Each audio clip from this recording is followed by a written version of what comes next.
अस्सलाम वालेकुम स्टूडेंट्स। आज की इस वीडियो में हम देखेंगे कि कैसे शॉर्ट ट्रिक्स यूज़ करके फ़िज़िक्स के न्यूमेरिकल्स या मैथ को सॉल्व कर सकते हैं। आज मैं आपसे शेयर करूंगी डेसिमल मल्टीप्लिकेशन या डेसिमल डिवीजन ट्रिक्स। इस वीडियो के दो पार्ट्स होंगे।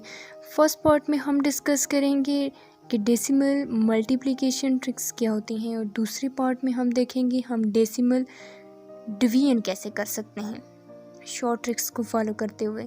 So first of all first part की तरफ देखते हैं हम कि डेसिमल मल्टीप्लिकेशन शॉर्ट ट्रिक्स के साथ हम कैसे कर सकते हैं। सो लेट्स सपोज आपको एक एग्जांपल आती है कि 0.004 इसको आपने मल्टीप्लाई करना है 0.00200 के साथ।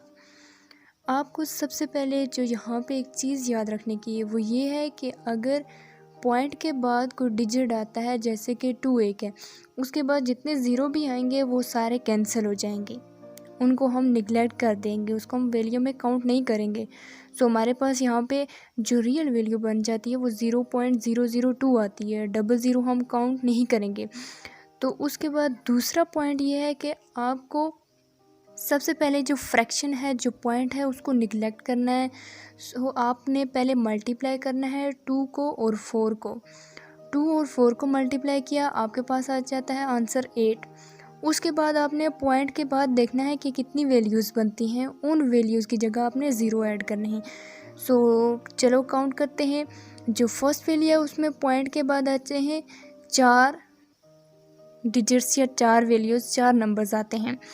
उसके बाद जो सेकंड है उसमें आते हैं 3। अब हमने जब इनको मल्टीप्लाई किया तो हमारे पास बन जाता है 7।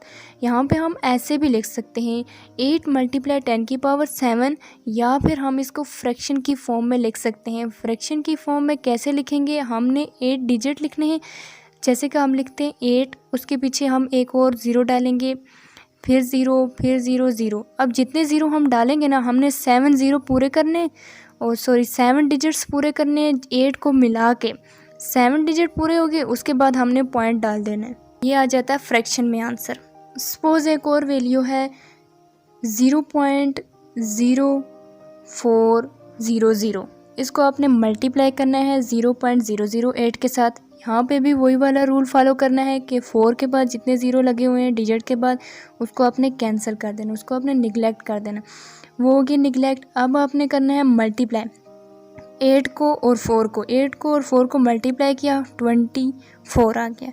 अब 24 यहाँ पे नीचे लिख दो। उसके बाद आपने काउंट करना है कि पॉइंट के बाद कितने नंबर्स हैं। अब पॉइंट के बाद जो फर्स्ट वैल्यू उसमें आ जाते हैं 2 नंबर, उसके बाद जो सेकंड वैल्यू उसमें पॉइंट के बाद आ जाते हैं 3। अब 2 और 3 को प्लस करना है हमने, तो हमारे पास आ जाते हैं 5 ज़ीरो, मीन्स कि हमारे पास 5 ज़ीरो हैं यहाँ पे। हम यहाँ पे ऐसे भी लिख सकते हैं 24 × 10⁻⁻5, या फिर हम लिख सकते हैं फ्रैक्शन की फॉर्म में। जैसे कि हम 24 लिखेंगे, उसके बाद हम 3 ज़ीरो ऐड करेंगे, क्योंकि 2 यहाँ पे वर्ड आ जाते हैं 24, यहाँ पे 2 पॉइंट्स, 2 वैल्यू ये भी हैं, हमने टोटल 5 पूरे करने। तो 24 के पीछे हम लिखेंगे 3 ज़ीरो, और उसके बाद ये आ जाता है 0.00024, ये हमारा आंसर आ जाता है। सो नेक्स्ट एक कॉम्प्लेक्स एग्जांपल देख लेते हैं कि अगर आपके पास आ जाए वैल्यू ये वाली, कि आपने इसको कैसे सॉल्व करना है। तो सबसे पहले तो आपने वही काम करना है कि ये जो पॉइंट्स हैं, पॉइंट को निगलेक्ट कर देना है। आपने कंसिडर करना है 49 को मल्टीप्लाई करना आपने 3 के साथ। 49 को 3 के साथ मल्टीप्लाई किया तो आपके पास आंसर आ जाता है 147। उसके बाद आपने पॉइंट्स के बाद जितने भी नंबर आते हैं उन सब को प्लस करना है, उन सब की जगह पे ज़ीरो डालने हैं। जैसे कि अब यहाँ पे पॉइंट के बाद आ जाते हैं 12 नंबर, तो हाँ यहाँ पे हमने 12 ज़ीरो डालने हैं। तो 147 × 10⁻12 भी आंसर आ सकता है इसका, या फिर 1.47 × 10⁻10 भी आंसर आ सकता है इसका, या फिर अब हम इसको फ्रैक्शन में भी लिख सकते हैं। हमने 12 ज़ीरोज़ पूरे करने फ्रैक्शन में। उसके बाद हम देखते हैं कि सेकंड स्टेप क्या है, हमने कि फ्रैक्शनल डिवीजन कैसे करनी। सबसे पहले एक सिंपल सी वैल्यू ले लेते हैं। सपोज करें आपके पास एक वैल्यू आती है 0.25 डिवाइड बाय 0.100। वही वाला काम करना है कि 1 के बाद जो ज़ीरो उनको हमने कैंसिल कर देना है। आपके पास जो वैल्यू बच जाती है 0.25 डिवाइड बाय 0.1। अब सिर्फ 0.1 है तो हमने क्या करना है, जो ऊपर जितने पॉइंट के बाद डिजिट्स हैं उनकी जगह पे हमने नीचे उतने ज़ीरो डाल देने हैं, और नीचे जितने पॉइंट के बाद डिजिट्स हैं उनकी जगह पे हमने ऊपर ज़ीरो डाल देने हैं।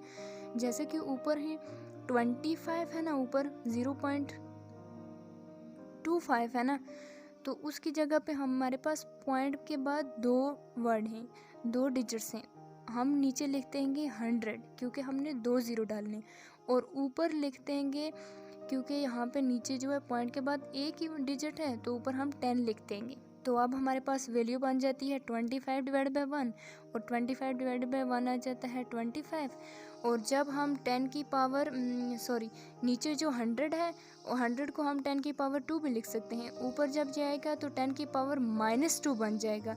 अब हमने क्या करना है, ये जो 10 की पावर -2 है, ऊपर जो है 10 उसकी पावर है +1। -2 में से एक को हमने माइनस कर देना है, +1 वाले को। हमारे पास वैल्यू बच जाती है 10 की पावर -1। अब यहाँ पे 10 की पावर -1 हमारे पास सिर्फ एक ही ज़ीरो है ना, तो हमने सिर्फ एक वर्ड के बाद ज़ीरो डालना है। जैसे कि हमारे पास आंसर आ जाता है इसका 2.5। अब सपोज करें एक वैल्यू है 0.0025 मल्टीप्लाई 0.09, इसको हम और डिवाइड करना है, तो डिवाइड बाय 0.00050 मल्टीप्लाई 0.03। यहाँ पे जो नीचे 5 के बाद जो ज़ीरो इसको हमने निगलेक्ट कर देना है। उसके बाद जो पॉइंट्स हैं उनकी जगह पे हमने वही काम करना है कि जितने ऊपर पॉइंट के बाद डिजिट्स आते हैं उनकी जगह पे नीचे उतने ही ज़ीरो लगाने, और जितने डिजिट्स यहाँ पे नीचे होते हैं पॉइंट के बाद उनकी जगह पे ऊपर उतने ही ज़ीरो लगाने। सो वही काम करना सिंपली। तो उसके बाद हमारे पास जो वैल्यू बच जाती है वो 25 मल्टीप्लाई 9 डिवाइड बाय 5 मल्टीप्लाई 3, ये वैल्यू बच जाती है।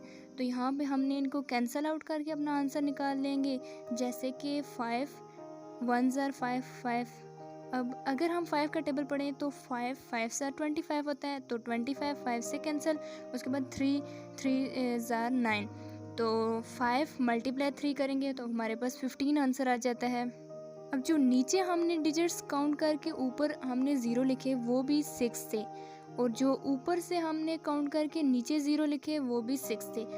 पूरे दोनों बराबर थे, और 6 6 10 की पावर 6 10 की पावर 6 या 6 ज़ीरो लगा लें, सारे कैंसिल हो जाते हैं, हमारे पास जस्ट आंसर आ जाता है 15। उसके बाद हम बस एक लास्ट एग्जांपल देख लेते हैं कि ये कैसे सॉल्व होती है। ये थोड़ी कम्प्लेक्स ही है। सपोज़ करें आपके पास बस ये वाली एग्जांपल आ जाती है कि आपने इसको सॉल्व करना है। सो आपने यहाँ पे भी वही वाला रूल फॉलो करना है, जो नीचे वाली वैल्यू उसमें 1 के बाद जो 2 ज़ीरो दिए हैं उनको कैंसिल कर दें। उसके बाद पॉइंट्स के बाद जो ऊपर पॉइंट के बाद जितने डिजिट आते हैं वो वाले उतने ही नीचे ज़ीरो लगा लें, और नीचे जितने डिजिट के बाद पॉइंट के बाद जितने डिजिट आते हैं उतने ऊपर ज़ीरो लगा लें। सो नीचे लगेंगे 10 की पावर 9 क्योंकि ऊपर वाली में 9 ज़ीरो, और ऊपर लगेगा 10 की पावर 3 क्योंकि नीचे जो आते हैं 3 ही ज़ीरो बनते हैं। उसके बाद हमने ये जो पॉइंट्स था उसको निगलेक्ट कर दिया, तो हमारे पास जो वैल्यू बनती है 3 डिवाइड बाय 1। 3 डिवाइड बाय 1 करो तो जस्ट 3 आ जाता है। तो अब हमने 10 की पावर 9 जो नीचे है उसको हम ऊपर लेके जाएंगे, 10 की पावर -9 बन जाएगा, और 10 की पावर -9 में से 3 को माइनस करेंगे तो -6 आ जाएगा। 10 की पावर -6 हम 3 मल्टीप्लाई 10 की पावर -6 यह आंसर भी लिख सकते हैं, इसको हम फ्रैक्शन की फॉर्म में भी लिख सकते हैं। सो ये जो आपको मैंने रूल्स बताए हैं, आप यहाँ इन रूल्स को कहीं भी अप्लाई कर सकते हैं। जो भी आपके पास फ्रैक्शन की वैल्यू आएगी, डिवीजन में, मल्टीप्लिकेशन में, जहाँ भी आए, आप इन रूल्स को फॉलो करके अपनी डिवीजन या मल्टीप्लिकेशन को इजी बना सकते हैं।